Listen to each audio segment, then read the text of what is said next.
you speak like that. Let's see how loud the mic is actually real quick. Hello? That's fine. Statement that I would like.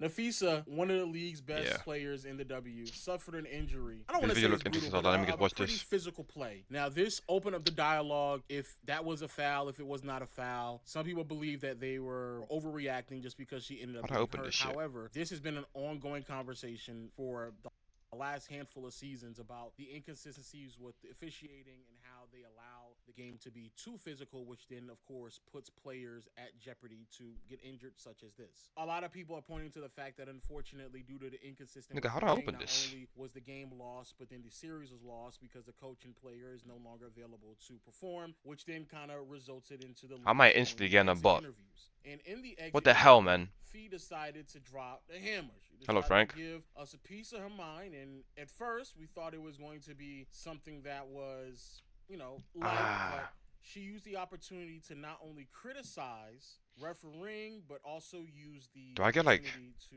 highlight other issues that the league is facing as well. Thank you all for your time today. I have prepared a statement that I would like to make before taking any questions. So first of all, I'd like to congratulate the Mercury for advancing to the finals. And I want to be clear, this conversation is not about winning or losing. It's about something much bigger. The real threat to our league isn't money, it isn't ratings, or even missed calls, or even physical play. It's the lack of accountability from the league office. Since I've been in the league, you've heard the constant concerns about officiating, and it has now reached levels of inconsistency that plague our sport and undermine the integrity in which it operates. Whether the league cares about the health of the players is one thing, but to also not care about the product we put on the floor is truly self-sabotage. Year after year, the only thing that remains consistent is the lack of accountability from our leaders. The league has a buzzword that they've rolled out as talking points for the CBA as to why they can't pay the players what we're worth. That word is sustainability. But what's truly unsustainable is keeping a good product on the floor while allowing officials to lose control of games. Fans see it every night.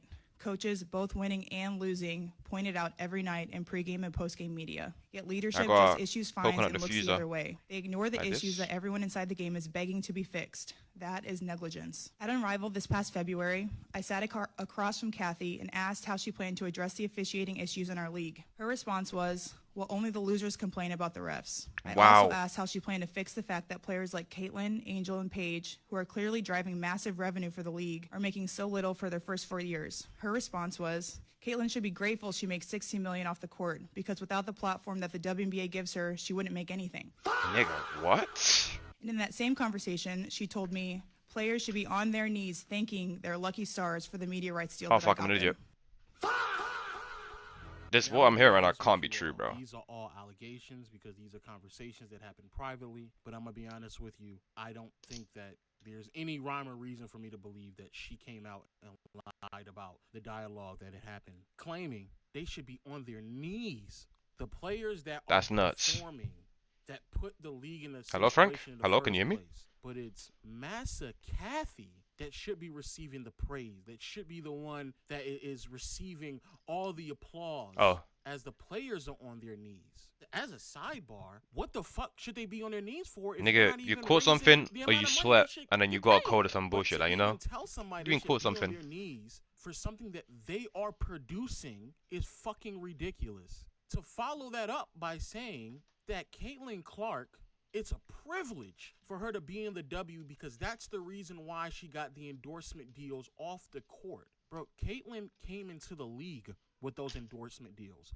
Caitlin came into the league with the fanfare, with the attention, with the popularity. She brought that to the league, not the other way around. And to even then claim also the criticism towards officiating isn't valid because it only comes from losers, that is a joke. Now, I've heard many people claim, why is it Fee came out and said this publicly? 2 reasons. First being, they've been having private conversations where many of these concerns have been voiced for years. Specifically, this year has been reported at least 2 to 3 times between Fee and Massa Kathy, and it's always been met with dismissal comments such as those. If I the got Hoover in my private room. convos aren't really going anywhere, then I'll make it public, especially for the second reason, and that is the negotiations that's coming up for the new CBA. My stance on the WNBA players receiving more money has not changed. Part of the reason why I don't make WNBA content to the tune of which other people do is because I feel like I am not informed enough to have an opinion, especially a loud one, on these type of conversations. So I leave that up to people who are much more informed. But even as someone who I believe I'm not that informed about the situation, I can still listen and hear other people who are not informed enough. To those people, y'all need to shut the fuck up.